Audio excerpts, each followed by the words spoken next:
Welcome back to the Krown Crypto channel. It is a lovely Friday morning over here. Ripple has won some sort of an SEC case, and you know what that means? I don't know what it means, but it means the rest of the market apparently going vertical and beyond, especially the ERC20 token seem to have a pretty damn good day across the board. But for Bitcoin specifically, what does this essentially mean? What are the setups that we've been looking at suggesting as far as, some sort of areas of interest to the upside? Well, that is the focus of today, and I expect that we can just get right on into it, starting off right in over here with the 12-hour time frame. This was a setup that we called out, I believe, earlier this week. Was born on Sunday. This is a Jewel Light setup, very, very simplistic one in this case. 12-hour Jewel Light getting down below 40 and turning wide on that first tick, while simultaneously seeing PMARP below 50 percentile, has essentially marked off this setup. And over the past 35 iterations, which brings us back all the way to 2019, so 4 years of tested data, there has been about a 62% strike rate for, in this case, some pretty severe upside moves, I'd say. If we go into the performance summary right here, we can see that the average winning trade, yes, indeed, we are live, by the way, for the people who are asking. This video will be posted a little bit later, but for the average winning trade, it did print nearly 16%. So I always want to say that there is variance within these results. Obviously, 16% is a tremendously massive move. By contrast, the average losing trade was 13%, but, given that it does have, a higher, higher winning trade than losing trade, and also has a greater than 50% probability, that does favor the upside, obviously. And in this case, let's just see what 15% from that proverbial entry at about 30,150 would have suggested. And I will just draw it up from here.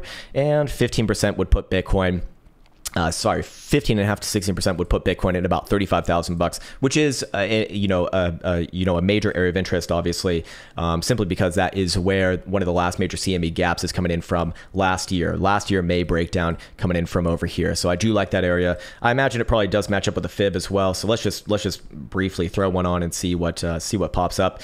And the 382 coming in around that region. Do keep in mind that CME has a premium over a spot price action. So somewhere around there would be completely fine. And then, we can see the other major areas of interest going onwards and forwards from there. That particular setup, however, I do want to go back into it. What chart was this on? Was it right here? Yeah, it was right here.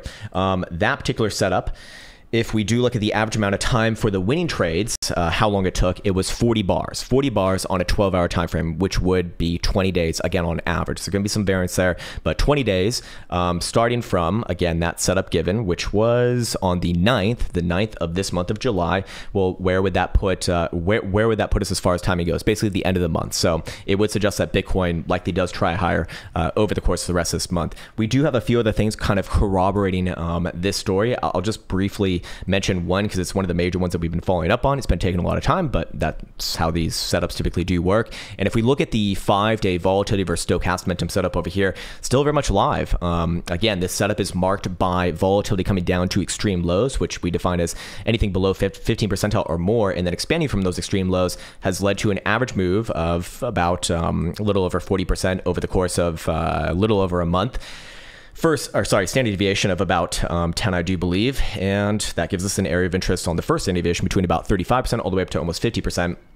And looking at it right now, the 5-day stochastic oscillator, the direction of that, I should probably have explained this earlier, but the direction of the 5-day stochastic oscillator has had a high correlation with the direction of the volatility expansion. Now, we obviously have already seen that, kind of occur. That was coming off of this low. I'll mark off right here, obviously. And of course, that was correlated with this low right here at about $25,000. So from that to where Bitcoin is at right now, that's been 28% move, actually. Now, this one will be closing tonight for this current 5-day bar, and that'll mark off day number 25. So again, on average, we've seen somewhere around like 35, I think it was, 37 days. So again, if we go out 35 to 40 days, that would put, where would that put us as far as timing goes?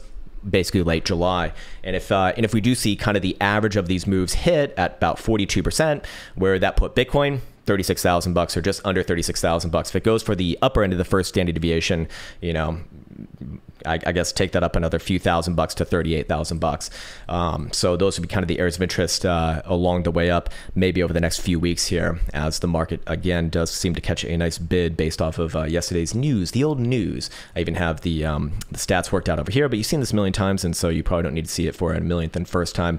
What would essentially denote failure on this? At this point, it would denote failure if we do see the 12-hour setup fail over here, which would be Bitcoin back down below about 29,400 or 29,500, I think would probably do it for me.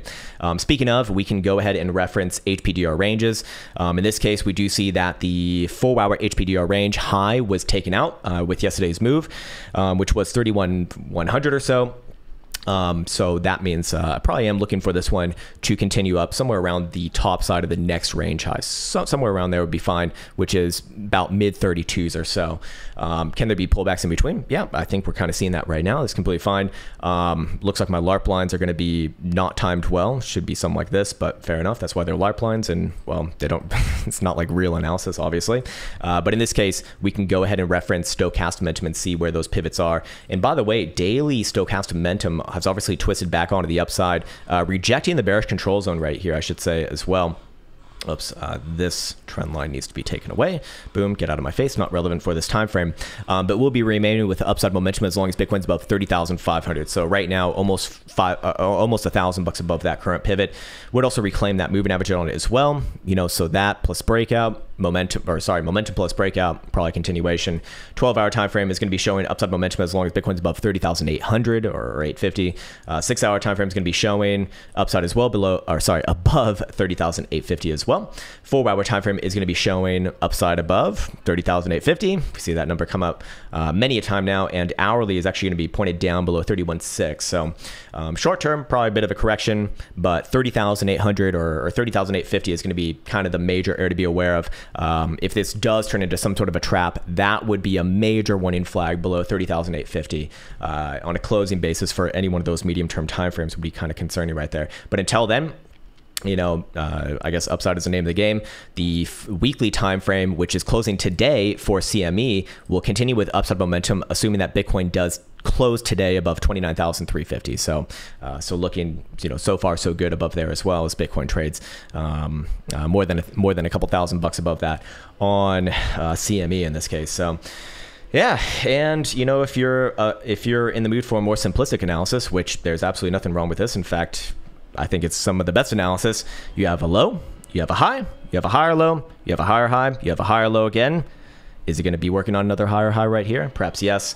I do understand that there's going to be certainly people who call out that this is perhaps a long-term resistance coming at around 32,500. So I would express a little bit of concern over there. You know, if there is going to be some sort of a trap move, maybe you do see a rejection around that region. But based off of the prior setups, I do think that just statistically speaking, it's more likely to move upwards and onwards. We can also go look at the dollar Dixie. We've been looking at this one for quite some time now, and this past week, the past week before that, we're saying, hey, this one very likely moves to the downside. Now breaking below $100. So also kind of play into that narrative for Bitcoin. You know, it is a descending triangle right there. So there is a measure move to be made somewhere down, you know, around 97.25 to maybe 98.25. So I'm probably looking for this one to come down towards. Of course, today's weekly does close for Dixie, and if it closes anywhere below about 101, continuation over the next couple of weeks towards that, you know, towards that area of interest, very likely does occur. I should also point out that there is extreme lows on volatility, or there was extreme lows on volatility, now expanding. So I do believe that this breakdown is, you know, very likely does get follow through. Obviously, that was in coordination with the hidden bearish evidence here on weekly RSI, and weekly Jewel also pointed down alongside DMI support. So, you know, ultimately sideways and down towards those next major areas of interest, probably the name of the game. But do be aware that the monthly 55 kind of coming in around that 98 level or so. So, you know, probably bounces somewhere between there and about 97.25. Don't know how far down it gets, but I would be looking for at least for an attempt for a bounce somewhere right around there. Now I'll end on this. I'll end on just a tweet, kind of a flippant tweet that I made this morning.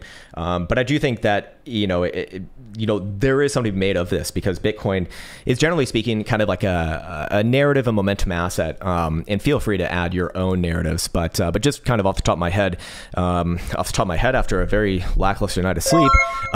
And what's up, Daniel Garcia? We'll get to some shitcoins a little bit later. But in the next year, Bitcoin's going to be having in less than a year, actually. The Fed tightening cycle probably going to be over in less than a year as well. Maybe there's another rate hike or two, maybe, but Fed is already pretty damn close to their inflation target of 2%. I mean, it came in the other day at 3%, CPI. So not bad. I mean, they're very much within striking distance at this point. And, for all the hate that they got, it seems like they did it. They blew up a few banks along the way, but who gives a fuck about them? It's cryptocurrency, man. Ripple won the SEC case yesterday, so that kind of provides a lot of regulatory clarity, it seems like.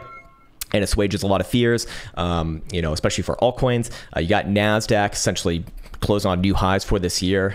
Phenomenal rally there. We didn't look at the chart today, but we looked at it yesterday, and it's like probably at least one more move to the upside. Bitcoin ETFs, you got some of the biggest asset managers. You got BlackRock, you got Fidelity, you got pretty much everyone else, Wisdom Tree and shit like that, getting into the game as well. Even NASDAQ, I think, filed for listing. You got inflation 1% away from Fed target. You got DIX, you got the dollar, crashing, not necessarily crashing, but I would say that it is, destined for lower. And then you got Mashinsky, I can't fucking say it, Mashinsky behind bars, and 9 profit. There we go, beautiful. And I've actually been a lot more active on Twitter as of recent. So if you're interested in some flippant shit posting, and also maybe a few charts here and there every once in a while, then well, there's Twitter for you. And also I should probably do the old shill as well. You can still get the Jewelite for free for the first 30 days if you follow the directions in the link in the description below. There's also a link to the Apex Decentralized Exchange, which you may not be interested in. It awards you 5% off your trading fees. Lovely. All right, that's a good place for me to be leaving off. We'll continue on with the live stream, but for the people watching the video a little bit later, goodbye, sirs and sirs. See you tomorrow.